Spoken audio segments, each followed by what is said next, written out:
There's my audience.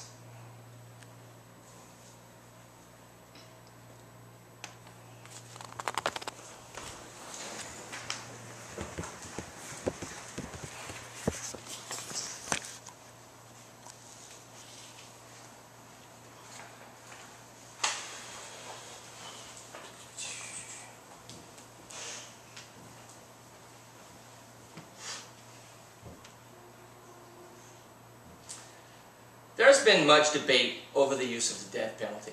Advocates of the death penalty feel that the penalty will reduce crime. However, anyone who studies the evidence realizes that this is benign logic.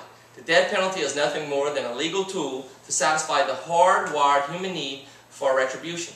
The facts are that the death penalty does not deter crime, and there are serious racial inequalities in death sentencing. And our system of capital punishment is plagued with injustice.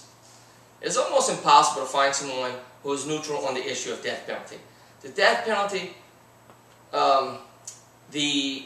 penalty is such an emotional issue that logic seems to escape many who argue for and against it. I am not discrediting the emotions of this, but I do take issue with the inability to face the facts that the true motive for support is retribution. Anger and our need for revenge is an ingrained part of our evolutionary psychology. The desire for retribution served early humans appropriately and increased their chances of survival. So through natural selection, the trait still exists within us.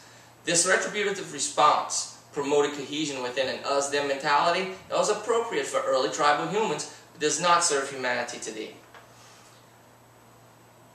The main argument of support for the death penalty is that the death penalty deters crime. The fact is that there's an overwhelming slew of evidence that demonstrates that the death penalty does not deter crime, and anyone who bases their argument for support on this basis of crime deterrent is simply ignorant of the facts. John Donahue and Justin Wolfers summarize in their research that when one looks over the longest possible period, the death penalty actually stimulates murder rather than deters murder. I believe that the need for retribution can explain this this statistic, as well. Bailey and Peterson noted that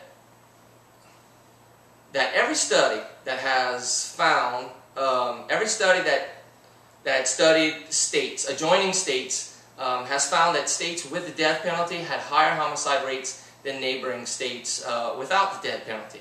In 1997, Costanzo demonstrated that in his work that the evidence showed that when a state reinstates the death penalty, its homicide rate is likely to increase. Modern society has made great advances in balancing racial inequalities in our nation since the Civil Rights Movement. However, racial inequalities are embedded in our criminal justice system, and especially within the system of capital punishment sentencing. When researching the subject of race in death sentencing, it doesn't take long to discover some statistics that are indicative of racial inequalities. In fact, it seems as if race is a determining factor in death sentencing. When all four combinations of race of a defendant were compared, the combination that led to death sentencing the most often in 21% of the cases was a white victim and a black defendant. In the other combinations, a white defendant and a white victim was 8%, and a white defendant and black victim was 3%, and black defendant and a white victim was 1%. In the state of Alabama, in the year 2000, 65% of all murder victims were black, yet 80% of murderers on death row had white victims. These racial inequalities, these racial differences are a serious cause for concern. The perpetuation of inequalities on the basis of an inaccurate, perceived notion that the death penalty deters crime and increases public safety is a shameful reminder of the battles left to fight in our society today. Even those who support capital punishment agree that it is essential to avoid wrongful convictions, which is impossible. And as of 2007, the advent of DNA analysis has permitted the release of 207 people falsely convicted of major crimes, some of whom are sitting on death row. Social scientists estimate that as much as 5% of convictions in the U.S. could be wrong convictions. And this means that in felony cases, there can be up to 10,000 individuals wrongfully imprisoned at this very moment, some of them waiting to die at the hands of a system charged with protecting them. We can't just turn our backs on this. Today, we can stand up against the archaic system of injustice. It is very easy. It is very easy for us to just turn our heads to the injustice of a wrongful conviction because of our need for retribution. Our criminal justice system will never be perfect.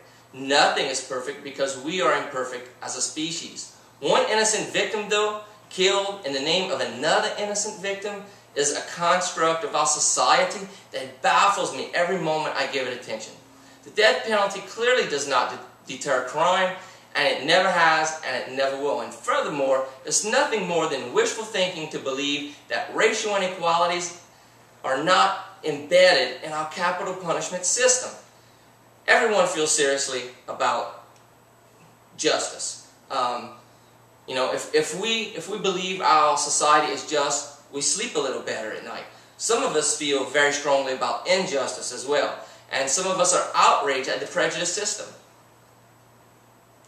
Every one of us is a murderer when an individual is executed by the state. And when an innocent victim is murdered by the state, it's even more blood on our hands, no matter how much we suppress the reality of it. It's easy to believe in the death penalty if you ignore the facts. However, if you aspire to live in a society free of unsubstantiated ideology that contradicts the scientific facts, if you aspire to live in a world without murder, take the initiative to get involved and stop state-sponsored murder. Go to websites like, you can take action now by going to change.org and signing petitions concerning the death penalty. AmnestyUSA.org is another place to voice your opinion. You can write your legislators and let them know that you believe that the first step in ridding our society of murder is to rid our society of state-sponsored murder. Even one murder of an innocent victim is inexcusable and all the reason in the world to abolish the death penalty, especially in the face of the fact that the death penalty does not deter crime.